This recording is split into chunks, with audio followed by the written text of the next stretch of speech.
O Concello de Cambados, xunto con Zona Centro, organizaron un concurso de postais de Nadal entre os colexios da vila. Un certame para espertar a creatividade e a ilusión dos máis pequenos durante o Nadal. A iniciativa tivo unha gran acollida coa participación de preto de 300 escolares. Entre eles, escolléronse a 3 gañadores. Recibimos moitísimas propostas, moitísimas postais, todas elas moi fermosas, pero claro, ao final, pois, as persoas que estiveron formando parte do tribunal entre Zona Centro e o Concello, pois, tiñan que escoller, e estas foron as obras elexidas. Contentos ca iniciativa, contentos ca actividade e volveremos a facer o vindeiro anos. O gañador principal foi Lucas González do Colexio de Castrelo, coa súa árbore de Nadal.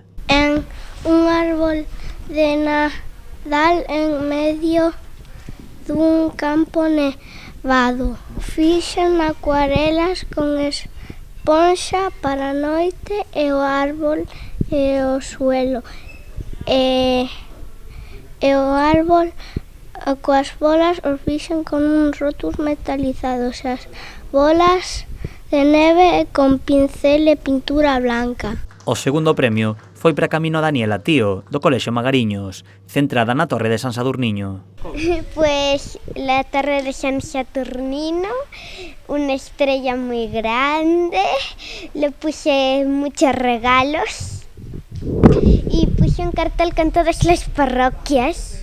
E o terceiro posto recaeu en Ana Felpeto, do Colexio de Santomé, que representou a Praza de Abastos coa visita dos Reis. Unha tarde usei estes cores porque son as cores que ten a praza. Os premiados recibiron 50 euros en libros adaptados á súa idade. Ademais, todos os colexios que participaron recibiron tamén outros 50 euros en vales compras para gastar nos comercios da vila. Unha iniciativa para achegar tamén os establecementos locais ás escolas. Creemos que é unha iniciativa que é moi participativa por parte dos colexios. Vemos que os colexios están moi implicados, os nenos tamén, as nenas tamén, e creo que seguiremos apostando por eles, principalmente en estas épocas. Unha vez que os colexios descansan por vacacións, o Concello porá en marcha novas actividades de Nadal pensando xustamente nos máis pequenos, obradoiros ou talleres que terán lugar nas diferentes parroquias da vila. Entre elas está a recepción de Papá Noel, que por mor do mal tempo terá lugar no Pazo Torrado.